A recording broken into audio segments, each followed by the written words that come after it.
wisdom and wealth in the reign of Solomon. And there was a time in Israel, a time when the throne shone like the gold of dawn. The heavens themselves bore witness to a reign unlike any other, shaped not by the sword, but by the light that flowed from the mind and heart of a man chosen by God, Solomon, son of David, of the royal house.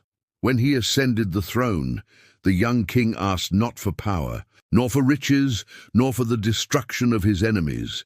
Before the Eternal he bowed in humility and said, "Lord, give your servant an understanding heart, wisdom to govern, that I may discern between good and evil."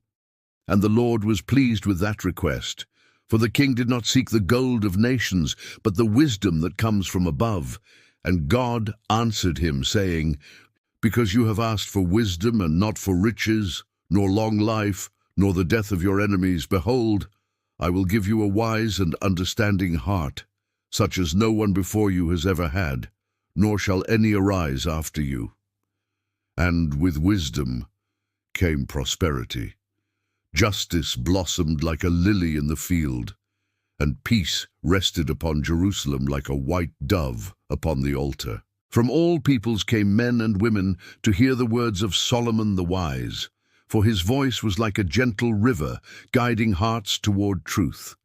The nations bowed before the splendor of his kingdom, for his majesty was filled with wisdom.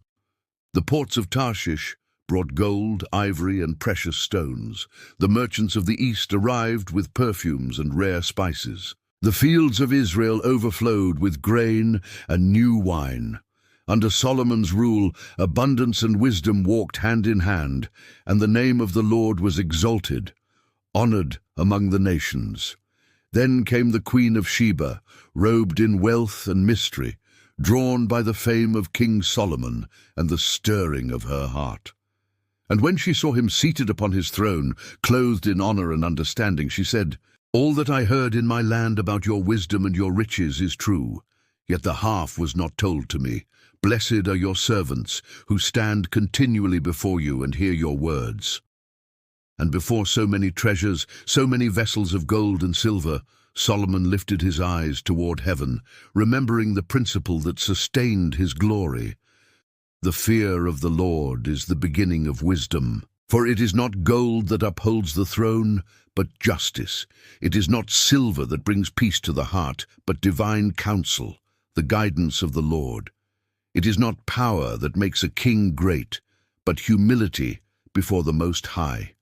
And when Solomon built the temple, honor and glory were given to the name of the Lord, and all the earth was filled with reverence. Riches abounded, yet the most precious treasure never left, the presence of God.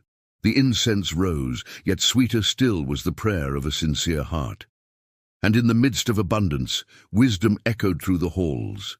Amid the greatness of his reign, Solomon declared, "Now all has been heard. Here is the conclusion of the matter. Fear God and keep his commandments." Thus was the reign of Solomon, a mirror of power and of grace, a time when heaven touched the earth and the wisdom of God dwelt among men. May we too seek that same wisdom, not the kind bought with silver, but the kind found through faith and humility. For gold will perish, kingdoms will crumble, but the wisdom of the Almighty endures forever. If you enjoyed this message, bless us with a like and subscribe to the channel. Vitrine Biblica will continue to bring new revelations every day.